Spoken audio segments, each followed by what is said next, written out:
Welcome to the Irishman, Englishman and Scotsman Football Podcast.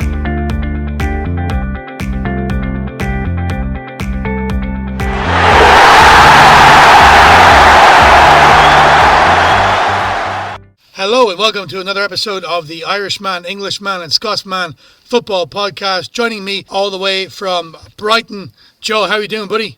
Very good, thanks, JP. In Scotland, Fino. All right, guys, how are we? And in a very snowy Salzburg airport, Kev. Munich airport. I've just arrived. Oh, Munich airport. Yeah, exactly. Yeah. It's already been a bit of a drama, the journey, but we'll see if I ever get to Spain. All right, we're still cracking on anyway. Okay, we're going to have a look on this week's show, of course, at the weekend's games coming up. I look back at the hectic midweek games, plus the first managerial sack of the season, which saw Big Sam back in the Premier League. So cracking on to Saturday afternoon, 1:30 p.m, right into the heat of the action. Crystal Palace against Liverpool at 1:30 p.m, Central European time. Liverpool favourites, huge win against Tottenham, Kev. We'll go into you just in a second. Fino, Palace against West Ham. Palace impressed. Yeah, they were good, and even when they went down to 10 men without Benteke, I still thought that they caused us a bit of problems. They were resolute in defence. We definitely didn't look as if we were going to go and win that game. I think Palace do have the opportunity to challenge that Liverpool backline, especially considering how many gaps it's got at the moment. But Liverpool, what can you say? I mean, I think that was the sign of a championship-winning team when you have that kind of Tottenham result. Yeah, I seen the first half, and Liverpool were the better team, definitely going forward. The goal was very lucky. Salah hit off the defender's leg, bounced over the keeper. Well, kind of one of them goals when it goes in, it's going to be your year. Tottenham didn't have a whole lot of chances. Song banged it in on the break. I didn't see the second half. You're talking about them being lucky, but I think Kev, he's talked about it until he's blue in the face, that Liverpool haven't been able to do that enough this season. They haven't been able to grind out a result or be able to, do the dirty work that a championship-winning team needs to do. And so actually I thought it was quite an impressive result for them. But yeah. Now, Finn, I did say it was a lucky goal. I said that they were the better team in the first half. And the reason why I'm saying this is because this week I've come under scrutiny and I've got stick for Liverpool fans for being anti-Liverpool on the show. Kev, go ahead. I think I'm with Fino on that one a little bit. I think it is a case of being able to do the dirty work a bit. But actually, I think it was even more than that. I think it was just that this tiny bit of mystique came back to the Liverpool team, But we shouldn't get too far ahead of ourselves because Liverpool have been able to do this at Anfield this season. They've looked really, really good at Anfield. Look like they're basically going to win every game. It's away from home where they haven't done it yet. But I am interested now to see if this is a little bit of a turning point. To see if just having that magic back again with one of those moments now goes on. And because they did that so often last season, they did that 10, 15 times last season. Will they now do this in what looks, a tricky enough away game? Like you say, Fino, especially with a few players out injured and stuff. But I'm not going to bang on too much. But I just thought, great to see Liverpool, giving it absolutely everything right up until the end. A little bit of, like I say, a little bit of magic, a little bit of mystique. And actually, I just want to shout out to one player. I thought Curtis Jones again looks absolutely. Really, really good. I think I think there's a real player there. He reminds me. I'm not going to say the word, but he reminds me of another, really high quality Scouse midfielder. And yeah, I thought you could say they were lucky, but I thought they just about deserved the luck. How about that?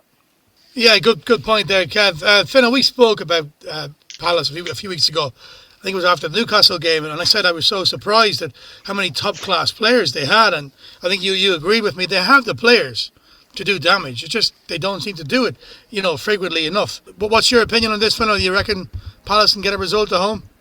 I don't know, to be honest. I think Liverpool, I think they'll be riding high off of that Tottenham result, and I think I'd be surprised if they can get a result, to be honest. Yeah, I just think what a shame for Crystal Palace and Christian Benteke. He goes 2 or 3 seasons where he can't hit a barn door, and then he finally gets into a bit of a scoring run of form, and then he gets sent off. So I think he'll be a massive miss for them because he was kind of a big focal point for them up front. I love watching Zaha and Eze play. I think he's been one of the signings of the season. He's really exciting to watch, but I think surely Liverpool will have too much for them. Yeah, I agree. I think Liverpool by a couple of goals. Although there is Michy Batshuayi as well to come off the bench. Kev, away win? No, I'm actually not going to. I hope so, and I hope they'll do it. No, but, been burned a few times on this one. No, I just think Liverpool's away form has been really ropey, actually, if you look at it. And I think if Palace come and try and grab the game by the scruff of their neck, I think Palace can do something. I think perhaps a draw. I'm going to go for, in my heart, I hope it's a win, of course, but I wouldn't be at all surprised if we're looking at 1-1 or 2-2. Southampton, Joe, against Man City. Now, Southampton went to Arsenal. We all thought they'd win. They probably could have won.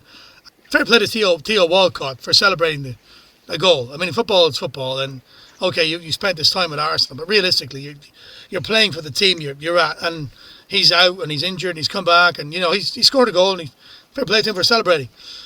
At home, I do fancy, sorry Joe, against a lot of teams. Man City are very hard to predict, and against West Brom, they look blunt at times. They're great at building the ball up, and midfield look great, but when they get in around, the 18-yard box, I think either Fino or Kev said at the start of the season, they have this perfect football under Guardiola, and they play plan A, but the plan B is to try plan A better, and that seems to be the way. So I give Southampton a chance in this game. I think we definitely have a chance. As you say, we probably could and should have beaten Arsenal. This sounds crazy to say, but it was almost too easy. Saints went 1-0 up, and they were just completely cruising in the game, but just couldn't quite penetrate Arsenal enough and create some more chances. And then Arsenal got a good goal, but then when they went down to 10 men, I was just really expecting Saints to really dominate, but it just didn't quite happen. I think with Man City, they've just lost some of that fear factor. There was a few seasons when you were really dreading playing Man City because you think it could be 5 or 6 and they'd have 75% possession. That fear factor's gone a little bit now. And even though we didn't beat Arsenal, we're still full of confidence. So I do give us a chance. But obviously City are still favourites. I would just put them favourites, to be honest. But I mean, it's so unpredictable because you look at Man City, you look at the players they have and the results they've had in the last couple of seasons and the team that they are and the coach that they have, and you automatically assume they're going to steamroll you. And then you think it's going to happen soon, and it does happen, i.e. the Burnley game. But then they draw at West Brom. I know it's that kind of season where things are going crazy, but, Man City really lack consistency. Fino? I think what you've said there is correct. They lack consistency, but I think they also lack that team identity that they've had for quite a while. I think they're just a great group of individual players, and I kind of wonder whether or not Pep's man management style leaves a lot to be desired in that regard. It just feels like they are just a big group of individuals, and I think Southampton definitely look more like a team, I think Southampton will fancy Man City in the form they're in. It's been 5 years, something like that, at Man City, and I just don't think, when you're putting, it feels to me like it's the same message over and over again. Like you say, plan B is to do plan A better. I'm not sure it changes enough. I think maybe they needed some kind of seismic shift in the way something happening at the team, and maybe it was the Messi. Maybe they needed the Messi and they were half expecting it, and they were expecting to be kind of re-energized somehow. But maybe it's not even that. Maybe it's like they need to bring in like 2 or 3 players, or they need to there needs to be a more fundamental change or something. Because I just don't know if the same message for 5 years. Honestly, these players are young men. I think they get bored. They get bored of hearing the same thing all the time. I just think, they shouldn't. But I just think, they're young men in a hurry. And it wouldn't surprise me if it's just a little bit of that, the same old message. And I'm not sure there's an easy way out of that, to be honest. Yeah, I remember speaking about it at the start of the season, Kev, when before the transfer window closed, that City needed a striker because of the injuries. And if you look at, Jesus and Aguero, they're very similar. And Sterling, of course, small, pacey, low centre of gravity. Maybe they needed to sign somebody who would give them a different dimension, something different. Of course, that's probably not in Guardiola's plans. He could turn around and go on a 10-game run. Who knows? We're all expecting that, but I don't think it's going to happen at Southampton on Saturday. So the evening game is Everton against Arsenal. Everton shocked us all, beating Leicester. I don't think any of us really expected it. We get them a chance, but big win for them. They're back up to 5th place. Arsenal, of course, like you said, Joe, quite lucky to get the draw against Southampton at home. I think we can all probably go one way on this. We're all going to go for Everton, I think, because Arsenal seem in shambles. And there's news today that they're going to back Arteta and stick with him. And, okay, respecting them for doing that, but how long can they do it? And Everton, I think they went through their blip now. They seem to be coming back. Their big players are coming back a little bit. And I fancy them to win this one quite comfortably. Fino? Especially without Gabriel at the back, I think Arsenal are really going to struggle against this Everton team. Even when Alan got injured, Doucouré was there. He was everywhere against Leicester. Really quite a phenomenal player. I think the major issue with Everton at the moment, as it is with kind of nearly every club in the Premier League, is that consistency. But I do want to kind of go on a bit of a rant about Arsenal because they're just pathetic at the moment. And they wheeled out Saka on their official Twitter accounts. He tweeted about Arsenal fans deserving more. I mean, Guy's piece, you feel like you've just wheeled out the guy who's dug you out a bit of a hole with his great run for their equaliser, arguably a very good piece of play, and therefore the fans can't get onto the club as much because he's done something right. That whole unit needs to take a bit more responsibility for these performances, and pleasantries on social media and in the press isn't going to cut it. It just kind of takes me back to last season where after getting rid of Unai Emery, Arsenal had a choice. They could have gone for Carlo Ancelotti or they could have gone for Mikel Arteta. And they went for Arteta, and then obviously Everton picked up Ancelotti. So I just wonder if, this weekend Arsenal fans will be sat there thinking, hang on a minute, how is Ancelotti at Everton and not with us? I also wanted to take it to the business side of football. If they are going to back Arteta in January, Adidas must be absolutely gutted that they've spent so much money on Arsenal and Man United with kit deals, and both of them have been pitiful in terms of their return. We've seen it with Man United already, that their slump in their domestic form has meant a decline in their sponsorship and their partnership revenues. I wouldn't be surprised if this impacts Arsenal's bottom line as well, especially if they don't qualify for Europe. But also, how do do any players want to go to Arsenal in January? Surely not. I mean, go to Arsenal, according to Joe and Roy Keane, Arsenal will be lucky to stay up. Who's your choice for this one, Kev? All I'd say about Arsenal is they somehow got that draw, didn't they? Like Joe said, it was too easy for Southampton, and I didn't expect them to come back. As you know, I didn't tip them to get anything out of that game. All I'd say is maybe there's a start for them from that. We saw a lack of discipline again, another standing off, but maybe, just maybe, this is the start of a turnaround. One thing we do know about Arsenal, they don't tend to concede a ton of goals. So, maybe they play it cagey against Southampton, against Everton. Maybe there's a way for them to get something out of it. All right, if I absolutely had to bet, I guess my money's on Everton, but it's been such a strange topsy-turvy season. Maybe this is where the fight back starts a little bit. It's got to come from somewhere. Maybe another draw here or a win or something like that. Maybe. But you're right about what you were saying before about which players would want to go to Arsenal right now. I saw something today. Arsenal entered the race for Isco. Why would Isco want to go to Arsenal right now? I mean, seriously, what a joke. You go almost anywhere else in the division. I agree, Kev. It's a crazy season as well, what you said there. And the boogies are definitely... their quids in so far. So the late game on Saturday night is Newcastle against Fulham. Newcastle, on the scoreline, barred by Leeds. I'm not going to go into too much excuses here.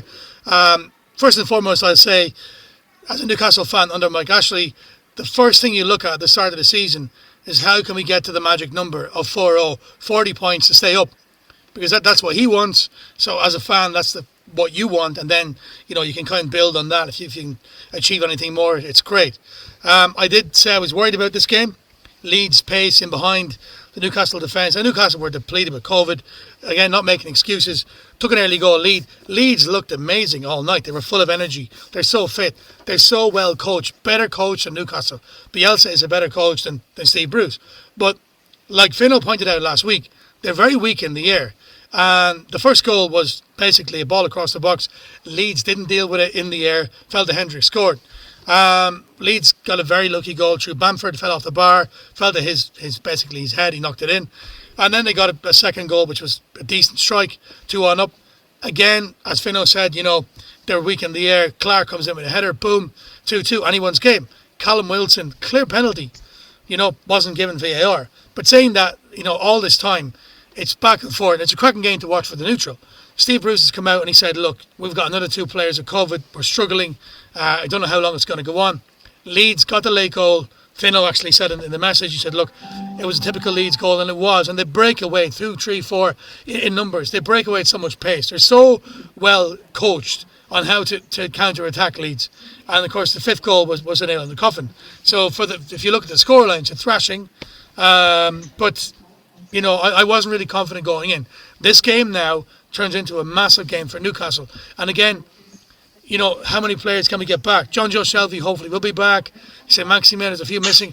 Fulham are picking up points. They've drew the last 2 against Brighton, against Liverpool.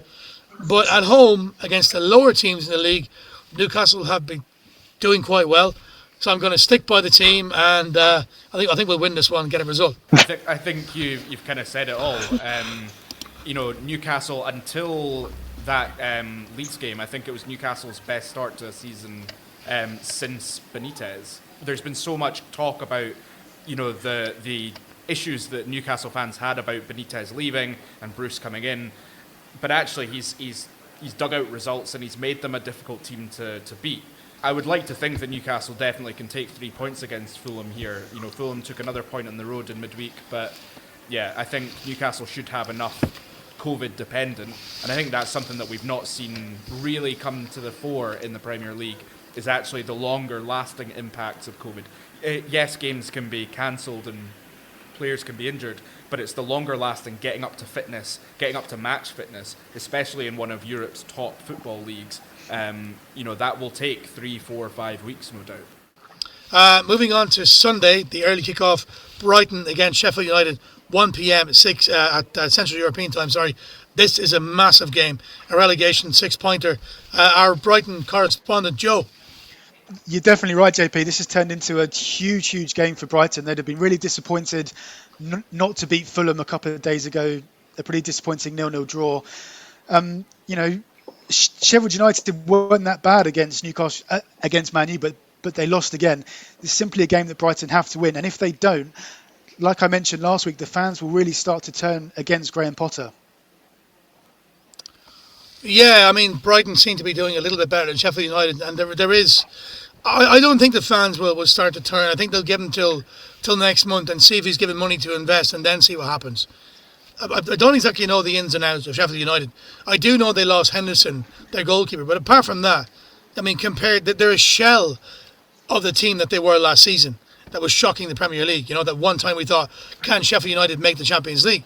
Could they knock out Man United at one stage? Maybe Sheffield United are one of the teams where we've seen the biggest impact of the lack of fans. That first season back up and just that proper galvanising that the home fans could do at Bramall Lane. And without that, I think the talent of the rest of the Premier League against Sheffield United is kind of shown through. What I find strange is that they are struggling to score goals, and they spent 20 odd million on Ryan Brewster, and he can't get a game.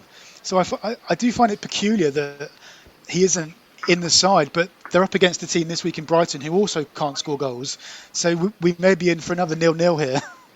There's one thing that Sheffield United now, they have like a little run of games which are not too hard. So you got this one, then they're against Everton, but they're at home to Everton, and then I think they've got Burnley and Palace, I think, after this. So it's not like a nightmare run for them. And you just sort of think, I agree, they weren't that bad, but it's got to start here. It's got to start in these next 3 or 4 games. Good point, Joe, about Brewster. It's a lot of money for a player who's not really a proven Premier League player. What they bought is potential, and I don't think he's ready yet. Huge game, Tottenham, Leicester City. Tottenham, we picked them up. I thought they deserved a point at Anfield for their doggedness. Leicester, we all expected them, I think, to beat Everton, or not to lose anyway. A little bit of pressure on Tottenham to come out and go at Leicester, which will suit Leicester, but I do fancy Spurs to win. Yeah, I would fancy Spurs to win as well, but I do, in midweek I was having to think about it, especially with the Liverpool performance. Are Spurs just a fancy, expensive Burnley? The way that they play, they're so defensive, they just lack this kind of inspiration, I feel. You Burnley in disguise. Well, exactly. You're just a fancy Burnley, according to Fino. What do you reckon, Joe? I think that's a pretty crazy statement. One thing's for sure is I think Harry Kane won't have slept since Wednesday night. He scores that header 9 times out of 10. It was an amazing opportunity, a real sitter. So I think he'll have been fuming. So I expect Kane to come out and bang in a couple of goals in this one for a Spurs win. No, I still think Tottenham will do something, but it is Mourinho, so we can't be too surprised, you know. I think they'll go back on a little run again and they'll start. They were, like Joe said, they're very unlucky not to get the draw there or even the win. Harry Kane scores that goal. We're talking a different story. Let's not, give up on Spurs just yet. I think they'll do something this season. Old Trafford, huge game. Man United at home to Leeds. Leeds come out free-flowing football, but like Fino said, they're weak in the air. Man United are not weak in the air, and they're on fire at the minute. Man U are on a run of 4 wins in the last 5, mainly away. But get this, if they win this, they could potentially head up to second place. They're in 6th place with a game in hand here, and out of nowhere, they have creeped up the table. Not too long ago, we were calling for Ole's head, but could they mount a sneaky title challenge, Fino? I expect Leeds to get something out of this, and it's not necessarily because of coaching or individual ability. It's that no one really in that Man United team really knows that rivalry aside from Solskjaer. But Leeds fans, in arguably a bit of a small team mentality, have kept that rivalry alive whilst Man United won trophy after trophy with Sir Alex. And so, Man United, still on their form are a better team, but I feel like that Leeds desire could get them a result. And I'm going to say, probably 2-2. Fino, did you just call Leeds a small team? No, not necessarily Leeds being a small team, but it's you know what I mean though. It's a team that have clearly gone down the leagues and then are still trying to clasp onto a rivalry that just wasn't a rivalry for the last 15 years. A lot of English teams come to Austria for pre-season, and I remember a couple of years ago West Brom were in the Premier League, and of course Leeds were in League One or Championship, whatever. But West Brom came here and they brought 400 fans. Leeds came for a pre-season friendly. They were a Championship club or a League One club against Frankfurt and brought 5,000. The fan base is there. They're a huge, supported club, and they're really good to watch. I got to say. I mean, when the game was tied at 2-2 during the week, I was so impressed at the triangles, the off-the-ball movement, especially going forward, and the fluidity in how Leeds attack. Bielsa, they're so good to watch. Don't particularly, I'm not a Leeds fan, but they're good to watch. But I think United have them in this one. And I think they're going to edge closer towards that Premier League summit. So the last game on Sunday night is West Brom, who we thought would get battered or lose to Man City, dug out a draw, which is one of the biggest shocks of the midweek, against Villa, who we thought would win. Of course, Villa drew 0-0 with Burnley in a board draw. It's impossible to know which way this one will go. West Brom, like I said, impressed against Newcastle 2 weeks ago. Good in midfield, a lot of energy. Villa have looked amazing this season. I won't go into that game where they scored a lot of goals again because some listeners will get pissed off. But they have, and then they've looked terrible. So it's hard to know. Fino. The pundits will wheel out the whole new manager, new team kind of that hope that West Brom will be feeling, but I don't know, surely Villa have enough to win here. I don't know. I think Sam Allardyce is going to have a massive impact on this West Brom team. He is a specialist. This is the 8th Premier League club that he's managed. He's never been relegated, never really been overly close to being relegated. And I think, we see it often, don't we? A new manager comes in, there's a reaction straight away. This is a really good first game for them. So I think West Brom, they'll be full of confidence after that point against Man City. So I actually think West Brom are going to win this one. Just while we're on the subject, guys, should West Brom have gave Bilic a little bit longer? He brought them up from the Championship. They played good football. They were unlucky against Newcastle. They drew at the Etihad against Man City, which most teams don't do. He wasn't given much money. Don't get me wrong. Big Sam is obviously going to go in there and do a job and do a professional job. He's a professional stay-up merchant. That's basically what he is. Good old northern lad, in your face, stuck in lad. But I think Bilic should have been given until January at least. You reckon Big Sam can keep them up, Joe? Yeah, I think so. He's kept teams up from significantly worse positions, and when you look at the table, West Brom are only 3 points away from safety, so they're not dead and buried at all. There's still a long time to go. I think, just talking about Bilic, he hadn't lost the dressing room. You could clearly see the players were still giving him everything they had, 100%. So it's just how quickly the players will buy into Big Sam's style of football. Yeah, I mean, I think that's the thing. We don't, with the best will in the world, we don't know the ins and outs of what's going on there. But I do just think this is an instance of a team reacting before they're in crisis. All is not lost. I think, rightly or wrongly, we'll see at the end of the season, won't they, whether they've made the right call. I think, sure, Bilic can feel like a little bit hard done to, but they've made this call to do it now while there's still a lot, a long road ahead to get themselves out of trouble, and maybe it's the right decision, sadly, in a way. Moving on to Monday night, Burnley against Wolves. Burnley picked up Burnley are in a little bit of a run of form. Wolves, of course, shocked us all by beating Chelsea with that late goal. God knows again which way this one's going to go. Joe? 0-0 all over it. I can't see either side winning this one. Burnley, I think, would be really pleased with a draw to keep their kind of recent run of form going. Yep, so 0-0 for me.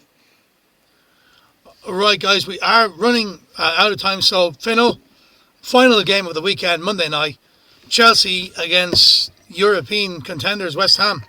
Yeah, look, I was a bit disappointed in midweek that we couldn't capitalise on that soft kind of Benteke red card. But, going to Stamford Bridge, I could see us getting a result. I don't think we'll get all 3 points, but I just want to give a quick shout out to Sebastian Aller, because I've given him a lot of stick on this podcast, but he had a proper goal of the season contender with his overhead kick. So yeah, hopefully he just keeps going, keeps scoring those wonder goals, and maybe we'll see 3 points from West Ham on Monday.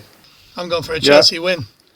Kev is running for his gate in Munich Airport. Before he does, he's going to give us the fantastic poem of the week. Kev? Yeah, if that's all right. If I've got time to squeeze it in, then I will. This is called an ode to late night midweek football. Let's see how this does.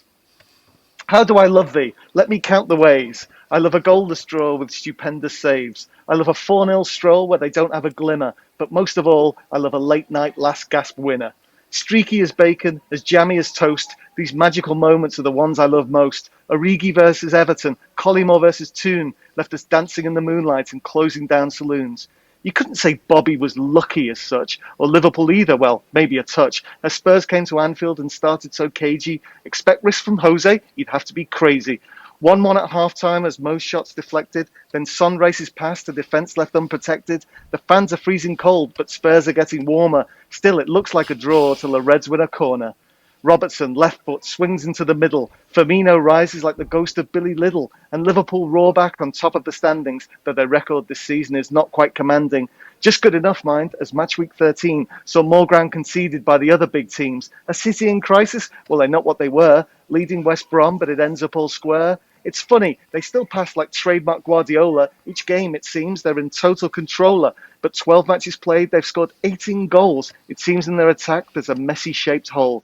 And Chelsea, now losing 2 games on the bounce, 1-1 versus Wolves before they let Neto pounce. A storming late break as I'm finishing off me dinner, and Wolves get the joy of their own late winner. Likewise, United came back from conceding. At Sheffield United, they look to be needing a miracle now. The crisis unslowed as Rashford struck twice for the Kings of the Road. Are United contenders? I really can't say. Perhaps if they played all their matches away. Leicester, Southampton, it's hard to envision them ending the season atop the division. So I wonder if this was a pivotal week as Liverpool regained a touch of mystique. The last-minute winner, that laughter from Klopp. If luck's now on their side, can the champions be stopped? Brilliant stuff as well, Kev. Fino, thank you very much. Joe, thank you. Thank you, nice one. Kev, safe travels, guys. We'll be back again on Tuesday, probably going out on Wednesday. Enjoy the weekend's games. Chat to you soon.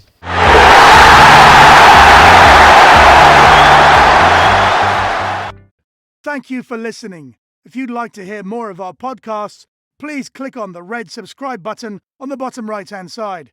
Thank you.